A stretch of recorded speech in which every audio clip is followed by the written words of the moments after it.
ゆっくり解説。神の造形。バルタン星人もゼットンも昭和特撮を支えた怪獣デザイナーの壮絶な人生と誕生秘話。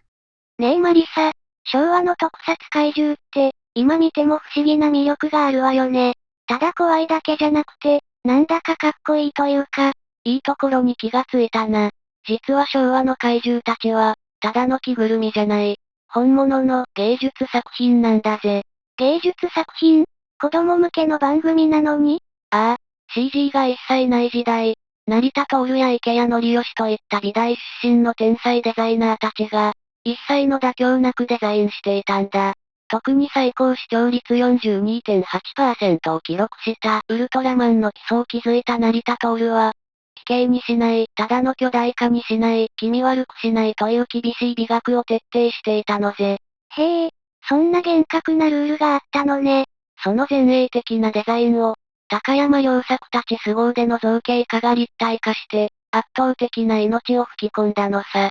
今回は、そんな天才デザイナーたちの壮絶な人生と、名怪獣の誕生秘話ベスト10を紹介していくぜ。第10位。カネゴン。ガマ口と妊婦のシルエットを成田徹の奇抜な発想。第10位は、ウルトラ Q に登場した、お金の亡者、カネゴンだ。日常のアイテムと奇抜なモチーフを見事に融合させた、成田徹の天才的なデザインセンスが光る傑作なんだぜ。カネゴン、昭和の子供ならみんな知ってるわ。ユーモラスな形をしてるけど、よく見ると不思議なデザインよね。一体何がモチーフになっているの？実は、あの大きな頭部は小銭を入れるガマ口財布がモチーフなんだ。お金を食べないと死ぬ怪獣という設定だから、口全体を大きなガマ口に見立てたんだな。そして胸には、食べた金額を表示するためのレジスターのようなメーターが組み込まれているんだ。なんだか生々しい怪獣ね。ちなみに、このメーターがゼロになると死んでしまう設定だが、カネゴンが1日に食べなければならない金額は3520円だったんだ。当時の大卒初任給が2万円程度の時代に、子供が毎日集めるには絶望的すぎるリアルな数字が設定されていたんだぜ。うわぁ、それは確実に死んじゃうわね。でも、あのぽっこりしたお腹や、飛び出した目はどうしてあんな形なの？あの丸みを帯びた独特なシルエットは、妊婦の姿からインスピレーションを得ているんだ。お金を抱え込んでお腹が膨れ上がった人間の欲深さを表現しているのさ。さらに、飛び出した目はカタツムリを参考にしている。成田徹は、古代の貨幣として使われていた貝の衣装を全身に取り入れて、お金の怪獣としての説得力を持たせたんだぜ。ガマ口にレジスター、妊婦さんのシルエットに古代の貝殻まで、全くバラバラの要素なのに、一つの生き物に見えるのがすごすぎるわ。その通りだぜ。この前衛的なデザイン画を立体化したのが、凄腕の造形家である高山良作だ。ウレタンなどを駆使し、金属のような硬さと生物の生々しさが同居する見事な着ぐるみを作り上げた。ただ気味悪いだけじゃなく、どこか間抜けで愛嬌のある絶妙なバランスを生み出したからこそ、カネゴンは特撮史に残る名怪獣になったのさ。第9位。エレキング。模様が動く。前衛芸術を怪獣に持ち込んだ挑戦。第9位は、ウルトラセブン第3話、湖の秘密に登場したキット星人の操る宇宙怪獣、エレキングだ。恐竜型の怪獣から完全に脱却し、現代アートを特撮に持ち込んだ成田徹の挑戦の証とも言える怪獣なんだぜ。エレキング、湖から姿を現すシーンが印象的だったわ。乳白色の体に黒い模様があって、長い尻尾でセブンを巻き込んで電撃を浴びせていたわよね。すごくおしゃれで、他の怪獣とは全然違う雰囲気だったわ。その、おしゃれだと感じた感覚はまさに正解だぜ。成田徹は、エレキングの大量にオプアート、つまり錯覚を利用した現代アートの要素を取り入れたんだ。着ぐるみが動くたびに、黒い模様自体がうねって動いて見えるような視覚効果を計算してデザインされているのさ。そんな緻密な計算が着ぐるみにされていたの。ただのまだら模様じゃなかったのね。さらに注目してほしいのが顔の造形だ。エレキングには、地球の生き物のような目が存在しないんだぜ。代わりに頭にある三日月型の角がレーダーのように回転するギミックが搭載されているんだ。ほんとだ、言われてみれば目がないわね。それに、よく見たら口もないんじゃない？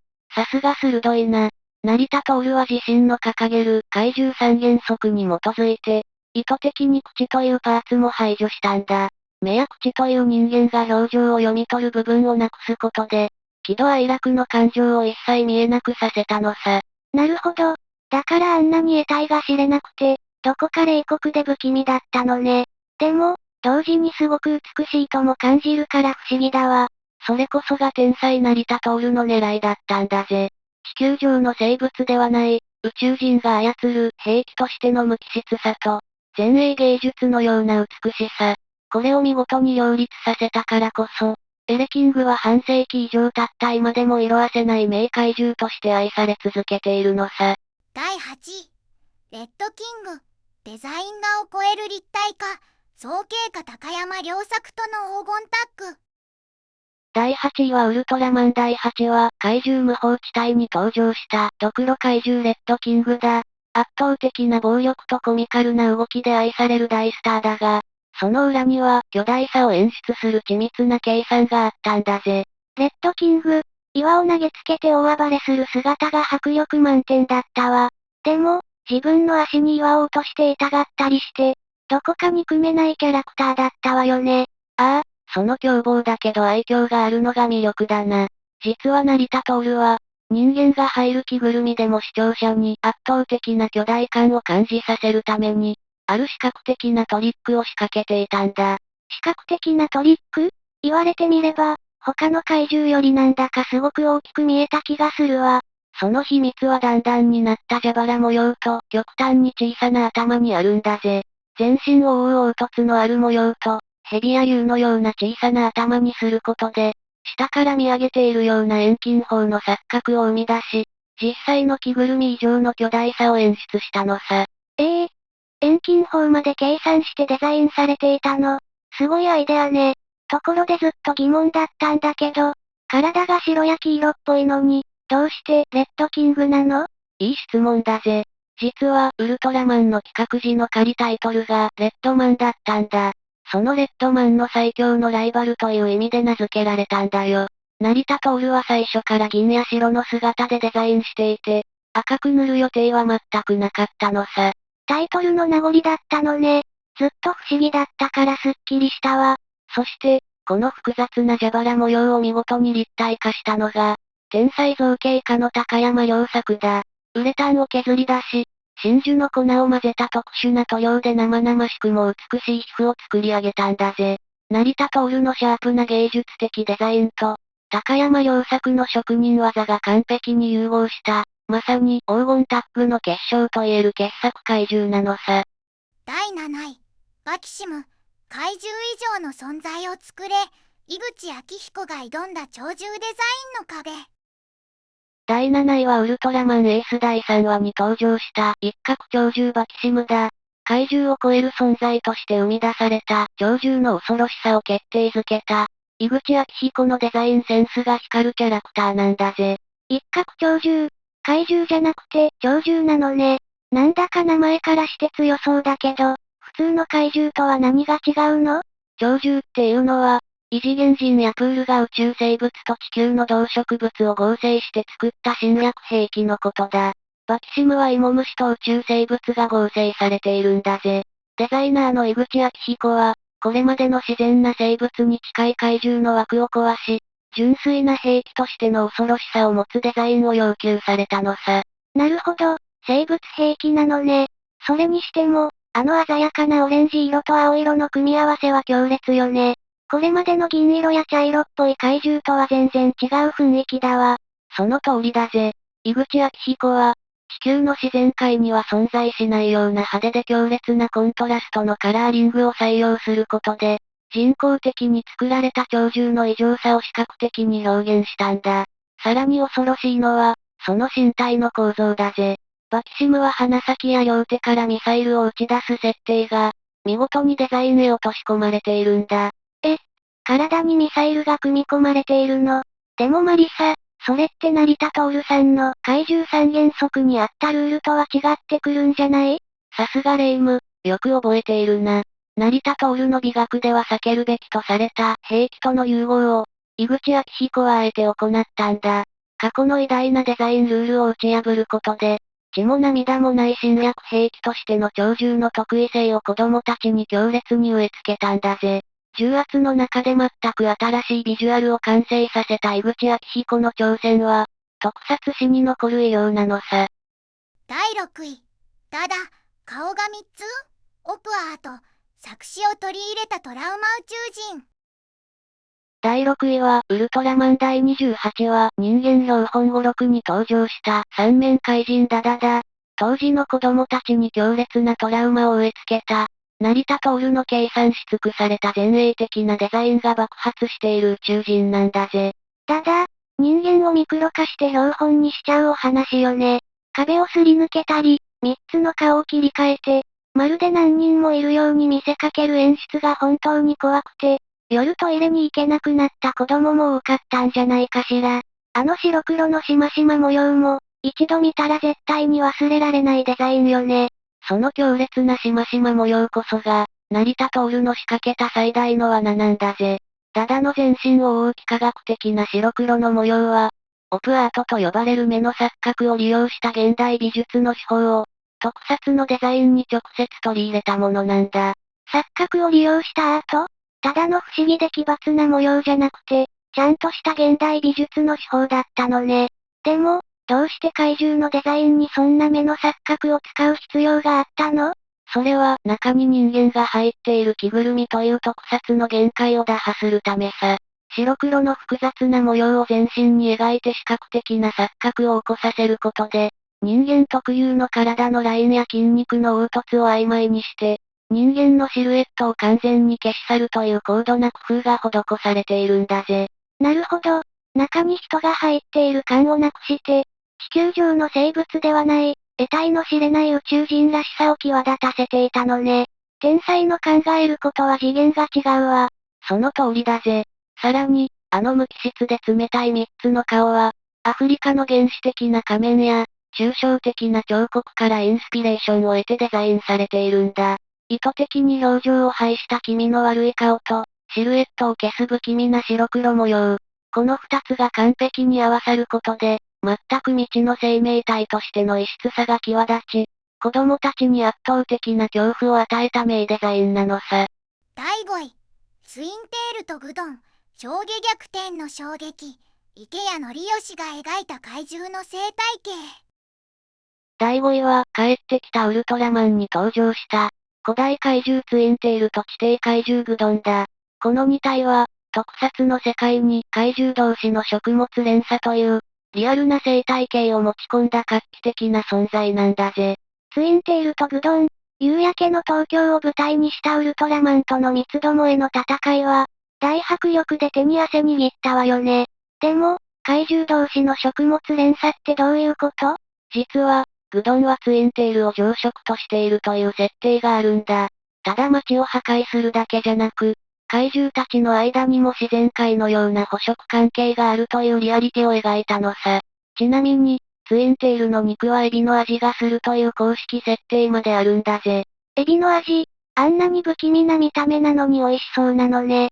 それにしてもツインテールって、顔が下にあって尻尾が上にある、すごく奇抜な形をしてるわよね。そこがデザイナーである池谷則義の狙いなんだ。人間が入る着ぐるみのシルエットを完全に壊すために、あえて顔を一番下に配置して、足に見える尻尾を上に突き出させる、上下逆転のデザインを考案したのさ。演じるスーツアクターは前が全く見えなくて、ものすごく過酷だったらしいぜ。人間の形を隠すために、まさか上下をひっくり返すなんて天才的な発想ね。グドンの方も、両腕が無知になっていてすごく凶暴そうだったわ。ああ、グドンも池谷則義のデザインセンスが光る傑作だ。成田徹のシンプルな美学から一歩踏み出して、トゲや節くれだった赤茶色の硬い皮膚など、より生物的な生々しさと怪獣らしい凶暴性を強調したんだ。上下逆転で奇抜なツインテールと、正統派で凶悪なグドン。この素晴らしいコントラストを描き出したからこそ、第2期ウルトラシリーズ屈指の人気怪獣になったのさ。第4位、バルタン星人、着ぐるみの使い回しから生まれた奇跡、宇宙忍者の誕生。第4位は、ウルトラマン第2話に初登場した宇宙忍者バルタン星人だ。フォッフォッフォッという不気味な笑い声と分身の術で、ウルトラマンを翻弄した、言わずと知れた国民的悪役だぜ。バルタン星人、大きなハサミとセミみたいな顔が特徴的よね。ウルトラマンの怪獣といえば真っ先に名前が挙がるくらい大人気だけど、誕生の裏にはどんな秘話があるの？実はこの大傑作デザインは、最初から完全な新作として全てが作られたわけじゃないんだ。当時の特撮の現場は常に厳しい予算との戦いだった。だからバルタン星人は、前作ウルトラ Q に登場したセミ人間という着ぐるみをベースにして、頭から下をそのまま流用して改造するという厳しい条件で制作がスタートしたのさ。誰もが知っているバルタン星人が、着ぐるみの使い回しだったの。言われるまで全然そんな風に見えなかったわ。そこが成田徹の神業とも言えるデザインのすごいところなんだぜ。他人のデザインを有用することを極端に嫌っていた成田だが、与えられた条件の中で天才的なアレンジを加えたんだ。頭部に V 字型の巨大な角をつけ、両手にザリガニのような巨大なハサミを取り付けることで、元のセミ人間の面影を完全に消し去ったのさ。確かに、あの角とハサミのインパクトが強すぎて、誰も元の姿なんて気にしないわね。予算がない中で生まれた苦肉の策が、あんなにかっこいいデザインの宇宙人になるなんて本当に驚きだわ。その通りだ。さらに造形担当者が頭部をよりシャープに作り直し、大量に不気味な青や銀の塗装を施すことで、全く新しい宇宙人のシルエットが完成したんだ。予算削減という大人の事情から始まった改造怪獣であったにもかかわらず、成田の絶妙なパーツ追加と特撮の演出が見事に融合して、日本特撮史に残る不朽のアイコンが誕生したんだぜ。第3位、ゼットン、顔がない最強の宇宙恐竜に込められた無機質の美学。第3位は、ウルトラマン最終話に登場した最強の宇宙恐竜、ゼットンだ。ウルトラマンを完全に沈黙させた圧倒的な強さと、成田徹の美学が到達した究極のデザインを併せ持つ最強の敵なんだぜ。ゼットン、あの無敵のウルトラマンが倒されたシーンは、当時の子供たちにものすごいトラウマを与えたわよね。しかも、1兆度の火球を吐くなんていう、科学的にはありえないけど絶対に勝てないと思わせる絶望的な強さの設定も強烈だったわ。ああ、その絶望感はスペックだけじゃなく、見た目のデザインからも徹底的に演出されているんだ。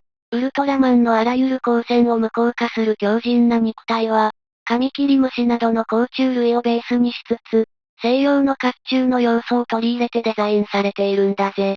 黒を基調とした硬質な装甲と蛇腹状の関節を持つことで、最強の敵にふさわしい重厚さと頑丈さを表現したのさ。なるほど、確かに黒い鎧を着た重武装の騎士みたいに見えるわね。でも、一番不気味なのは、生き物なのに顔がないところじゃない？さすがレイム、そこがゼットンの最大の特徴だぜ。目や鼻、口といった人間が感情を読み取るパーツが一切なく、代わりに中央が黄色く発光する器官から、ゼットンという電子音のような声を発するんだ。これは成田徹の怪獣から表情を排するという美学の究極形で、何を考えているか全くわからない無機質な不気味さを生み出したのさ。感情が読めないからこそ、底知れない恐怖を感じるのね。強くて恐ろしい、まさにウルトラマンの最後の敵にふさわしいわ。その通りだぜ。ちなみに名前の由来は、アルファベットの最後の文字 Z と、50音の最後の文字 N を組み合わせたものだ。これ以上はない最後の怪獣という意味が込められているんだぜ。顔をなくすという究極の引き算で絶望感を描き切った、まさに特撮史に残る最高傑作なのさ。第2位、池谷則義の苦悩、師匠の突然の降板、重圧の中で挑んだ孤独な戦い。第2位は、怪獣デザイナーたちの壮絶な人生の裏側に迫るぜ。ウルトラセブンの第31話から、師匠である成田徹の突然の降板によって、急遽怪獣デザインを引き継ぐことになった若き天才、池谷則義の苦悩と物語だ。あの天才の成田徹さんが、番組の途中で降板しちゃったの。しかも第31話って大事な時期じゃない。急に引き継ぐことになったお弟子さんは、とんでもなく大変だったでしょうね。その通りだぜ。成田徹は制作体制への不満などから突如として特撮界を去ってしまったんだ。ウルトラ怪獣という圧倒的なブランドを作り上げた偉大な師匠の後を継ぐプレッシャーは凄まじく、池谷はプレッシャーで胃が痛くなる思いだったと後年語っているほど、過酷で孤独な重圧との戦いだったのさ。それは想像しただけで胃に穴が開きそうね。視聴者は成田さんの芸術的なデザインに慣れているし、少しでもクオリティが下がったら前の方が良かったって言われそうだわ。だが池谷は、その重圧に押しつぶされることはなかったんだぜ。師匠の美学を尊重しつつも、次第に独自のスタイルを確立していったんだ。成田の前衛芸術のようなアプローチに対して、池谷はより生物的な生々しさや、恐竜などのモチーフを積極的に取り入れて、怪獣デザインの幅を大きく広げたのさ。単なる真似や劣化コピーになるんじゃなくて、苦しみながらも自分自身の持ち味をしっかり出していったのね。職人としての意地を感じるわ。ああ、見事にウルトラセブンを最後まで完走した池谷は、その後、帰ってきたウルトラマンで正式にメインデザイナーに抜擢されるんだ。第5位で紹介したツインテールやグドンといった独自の傑作を次々と生み出し、成田の模倣ではないもう一人の天才として特撮史に確固たる地位を築き上げたんだぜ。第1位、成田徹の美学、怪獣は芸術である。天才デザイナーが特撮界を去った壮絶な理由。堂々の第1位は、昭和特撮の基礎を築き上げた天才、成田徹の美学と孤高の去り際だぜ。彼がいなければ、ウルトラマンも怪獣たちも、ただのグロテスクな化け物で終わっていたかもしれないんだ。いよいよ第1位ね。イントロでも触れていた怪獣三原則のことよね。ただ怖いだけじゃなく、高尚な芸術作品として怪獣をデザインしていたという話だったわ。その通りだ。成田徹は、怪獣はただの巨大な動物ではない。手足や首を無意味に増やさない。生理的嫌悪感を与えないという鉄の掟を課していたんだ。その美学の最高峰が、極限まで無駄を削ぎ落としたウルトラマンなのさ。ウルトラマンって、言われてみればすごくシンプルで美しいわ。他のヒーローみたいな装飾が一切ないもの。ああ、宇宙を象徴する銀のボディに、生命の赤い模様。さらに口元には交流時の弥勒菩薩像から着想を得た、アルカイックスマイルを刻んだんだ。怒りを見せず慈愛さえ感じさせる静かな微笑みが、彼を神々しい存在へと昇華させたんだぜ。なるほど。あの戦う神様のような美しさは、緻密な計算と芸術的なアプローチの結晶だったのね。でも、そんな大天才がどうして途中で降板しちゃったの？番組が大成功し、怪獣が子供に受けるための商品として扱われ始めたからさ。成田が嫌悪した無意味に角を増やしたデザインや、既存スーツの無秩序な改造が現場で横行するようになったんだ。それは辛いわ。自分の生み出した子供たちが、勝手に醜く改造されていくなんて、芸術家としての尊厳が傷つけられるわよね。その通りだぜ。成田はこれ以上自分の作品が汚されるのに耐えられないと、名声を捨てて第一線を退いたんだ。その後は池谷則義ら次世代へ引き継がれたが、成田が築き上げた怪獣は芸術であるという誇りは、今も特撮界の頂点として輝き続けているのさ。エンディング、まとめ。今回は昭和特撮を支えた怪獣デザイナーの壮絶な人生と誕生秘話ベスト10を紹介してきたが、どうだったかな？ただの着ぐるみじゃなくて、デザイナーや造形家さんたちの血と汗と涙の結晶だったなんて驚きだったわ。成田徹さんが芸術家としての誇りを守り抜いた生き様には、本当に胸が熱くなったわ。ああ、CG がない時代、己の美学と職人魂だけを武器に戦った男たちがいたからこそ、昭和怪獣は半世紀経った今でも、私たちの心の中で生き続けているんだぜ。今日のお話を聞いてから特撮を見返したら、怪獣たちの見え方が全く変わりそうね。大人の目で見る昭和特撮って最高だわ。みんなが一番好きな怪獣や、デザインがすごいと思う怪獣がいたら、ぜひコメント欄で熱く語ってくれよな。昭和の熱いカルチャーをこれからも紹介していくので、チャンネル登録と高評価をよろしくお願いします。次回もゆっくりしていってね。